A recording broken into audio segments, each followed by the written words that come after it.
हजूरे आला आज तक खामोश बैठे हैं इसी गम में, महफिल लूट ले गया कोई जबकि सजाई हमने।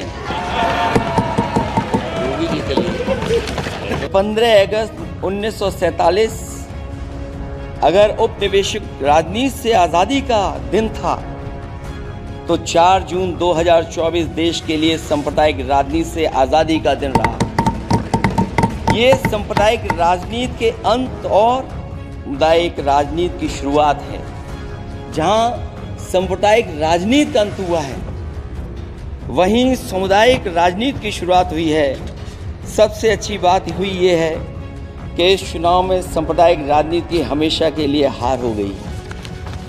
अगले 1000 साल के झूठे सपने दिखाने वाले अगले महीने होने वाली परीक्षाओं के लीक न होने की गारंटी कब लेंगे? जनता अब न तो किसी बहकावे में आएगी। जो लोग कहते हैं कि अमृत काल की बात करने वाले, जनता का जागरण काल आ गया है। आज इस सदन में नए राजनीतिक जागरण के अनेक प्रतिनिधि बैठे हैं। अब जब बात होगी तो सच्ची बात होगी।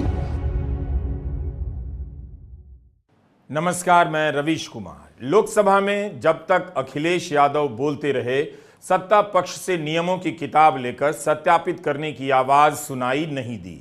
जिस अंदाज में अखिलेश यादव ने सुनाया और सत्ता पक्ष की तरफ से चुपचाप सुना गया, उससे लगता है कि आज सत्ता पक्ष के पास अखिलेश की बातों का जवाब नहीं था।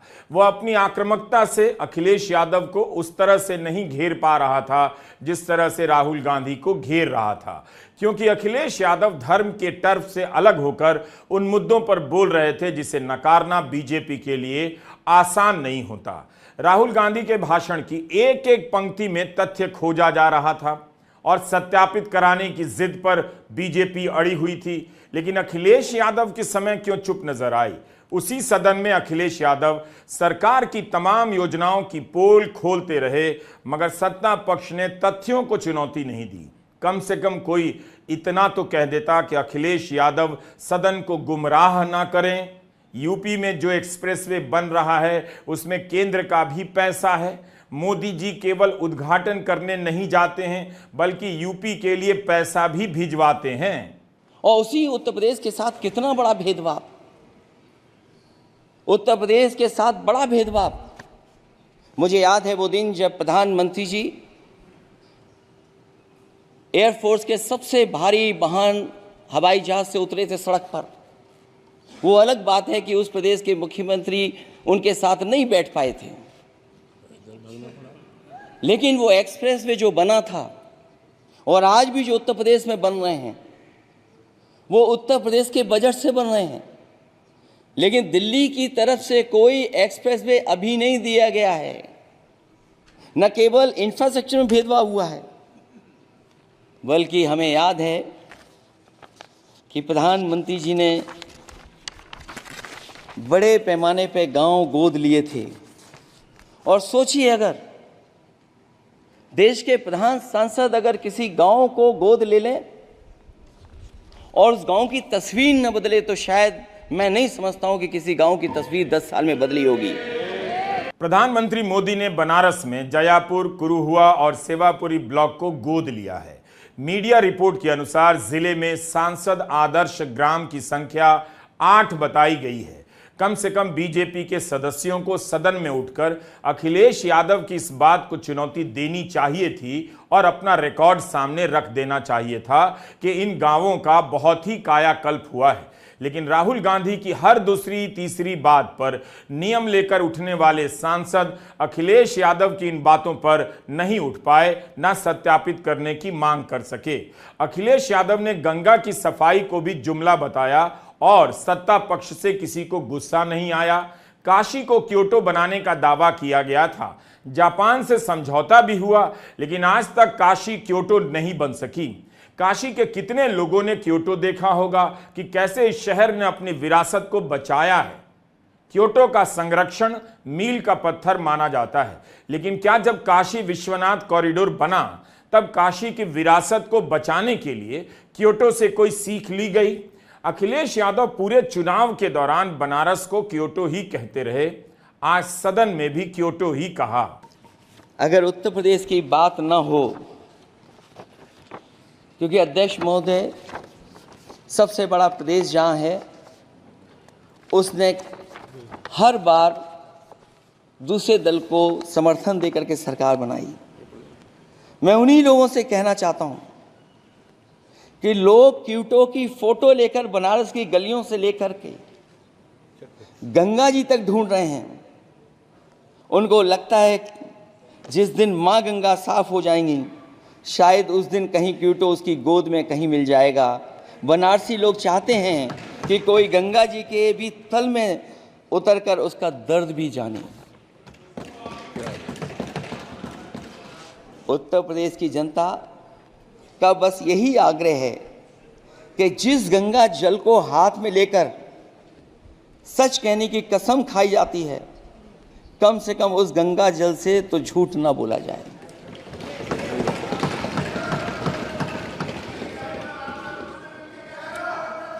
जहां विकास के नाम पर खरबों रुपए की लूट का राज खोलते भ्रष्टाचार के गड्ढे प्रदेश का नाम खराब कर रहे हैं, वहीं पहली बारिश में ही टपकती हुई छत और गिर चुकी स्टेशन की दीवार बेईमानी की निशानी बन गई है। अध्यक्ष महोदय, विकास का ढिढोरा पीटने वाले इस विनाश की जिम्मेदारी कब लेंगे? और रही सच्चे विकास की बात, तो हमने जो सड़क बनाई उस पर हवाई जहाज उतरे थे और उत्तर प्रदेश की मुख्य नगरी में सड़कों पर नाव उतरी हैं, और अभी बारिश और हो जाएगी तो नाव से भी चलना पड़ेगा। यही स्मार्ट सिटी के जुमले का भी हाल है। न तो जाम से छुटकारा मिला, न बुनियादी सुविधाओं से कोई निजात मिली। स्मार्ट सिटी तो 10 साल पुरानी योजना है। इस पर तो सत्ता पक्ष की तैयारी होनी चाहिए थी, या सत्ता पक्ष अखिलेश की बात को स्वीकार कर रहा था। अखिलेश यादव और राहुल गांधी के भाषण के समय सत्ता पक्ष का रवैया काफी अलग अलग रहा।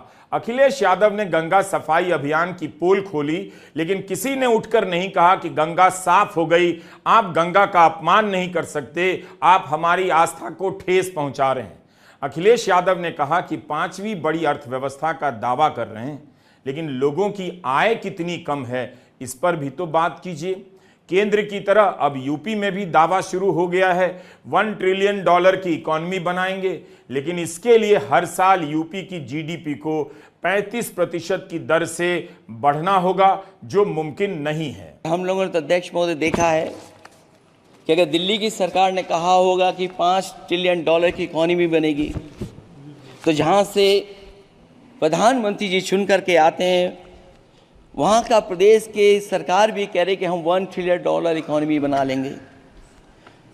देश की इकॉनमी कहां पहुंच गई, पर कैपिटा इनकम क्या है, लेकिन अगर उत्तर प्रदेश की इकॉनमी को अगर $1 ट्रिलियन की इकॉनमी बनना है तो कम से कम 35% की ग्रोथ चाहिए। मुझे नहीं लगता है कि 35% की ग्रोथ उत्तर प्रदेश पा पाएगा। हम हंगर इंडेक्स में कहाँ खड़े हैं, नीचे से कहाँ हैं।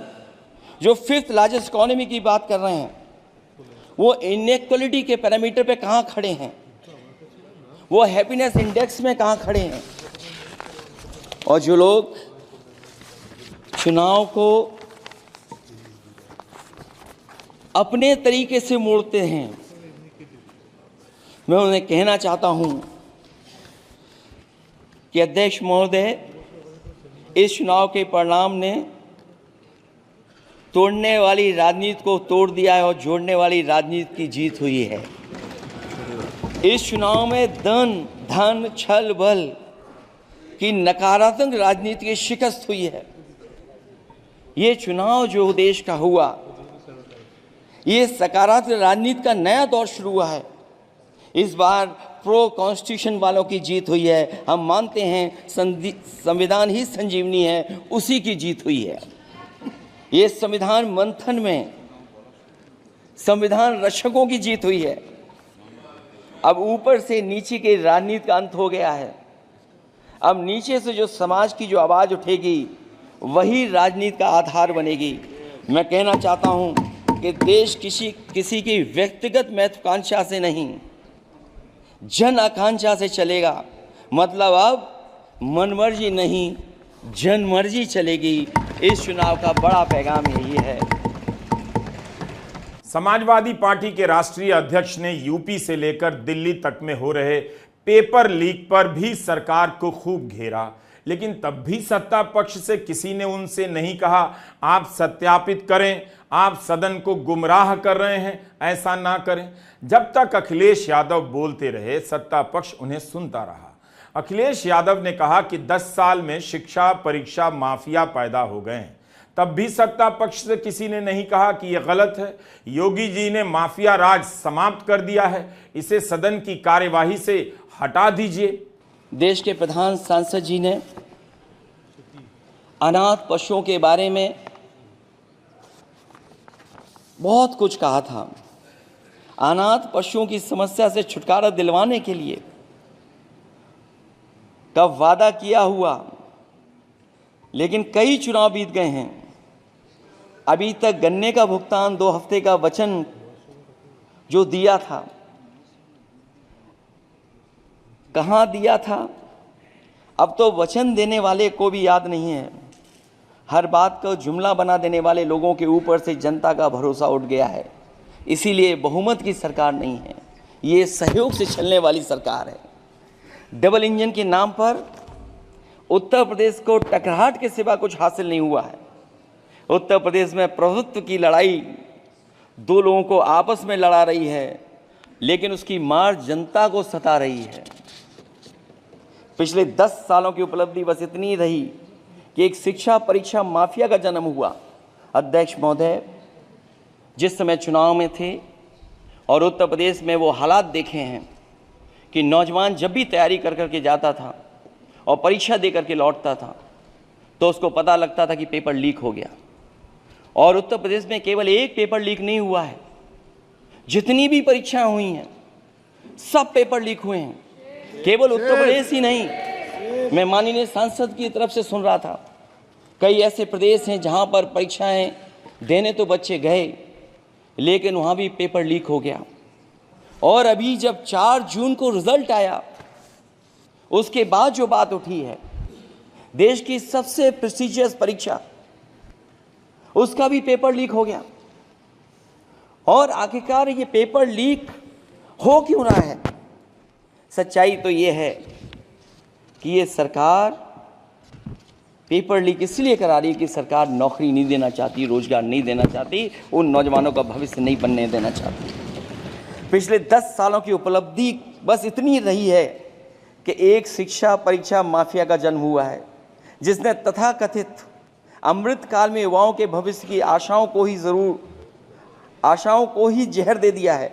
जो सरकार उम्मीद को मार दे, वह न तो वर्तमान को सुधार सकती है, न भविष्य को संवार सकती है। 2024 में 543 सीटों के लिए चुनाव हुए, सभी सीटों पर किसी न किसी की जीत हुई, लेकिन जैसी जीत अवधेश प्रसाद की फैजाबाद अयोध्या की सीट से हुई है, वैसी किसी की नहीं हुई। 2 बार के सांसद लल्लू सिंह को समाजवादी पार्टी के उम्मीदवार अवधेश प्रसाद ने हरा दिया। विपक्ष इस जीत का मतलब खूब समझ गया। इंडिया गठबंधन के नेताओं के लिए अवधेश प्रसाद T20 विश्व कप की ट्रॉफी की तरफ बन गए हैं। जब राहुल गांधी को बोलना था तो अवधेश प्रसाद उनके बगल में बिठाए गए, और जब अखिलेश बोलने आए तो अवधेश प्रसाद उनके बगल में बैठे नजर आए। अवधेश प्रसाद के बिना ना तो राहुल का फ्रेम पूरा हुआ और ना अखिलेश यादव का। अखिलेश यादव ने जब अवधेश प्रसाद का परिचय कराया तो कैमरा झट से वहां से हट गया, वो नजर नहीं आए। यूपी विधानसभा के दिग्गज नेता की एक जीत इस लोकसभा की 543 सीटों की जीत पर भारी पड़ गई है। बीजेपी के पास अयोध्या की हार का जवाब देने के लिए एक भी ऐसी सीट नहीं है।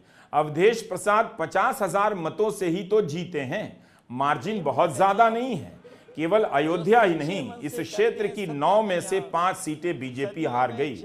राम मंदिर के निर्माण से जुड़े नृपेंद्र मिश्रा के बेटे साकेत मिश्रा को समाजवादी पार्टी के राम शिरोमणि वर्मा ने काफी बड़े अंतर से हराया है। नाम भी दोनों के कमाल हैं। एक में अवधेश हैं, अवध के राजा अवधेश, और दूसरे उम्मीदवार के नाम में राम विराजते हैं। एक जीत और अध्यक्ष महोदय हुई है। मैं जानता हूं सत्ता पक्ष बैठे वाले लोग समझ गए होंगे। अयोध्या की जीत भारत के परिपक्व मतदाता की लोकतांत्रिक समझ की जीत है, और हम तो अध्यक्ष महोदय यही सुनते आए हैं, होए वही जो राम रची राखा। यह है उसका फैसला। अध्यक्ष महोदय, होई वही जो राम रची राखा, यह है उसका फैसला जिसकी लाठी में नहीं होती आवाज। जो करते थे किसी को लाने का दावा, वो हैं खुद किसी के सहारे के लाचार।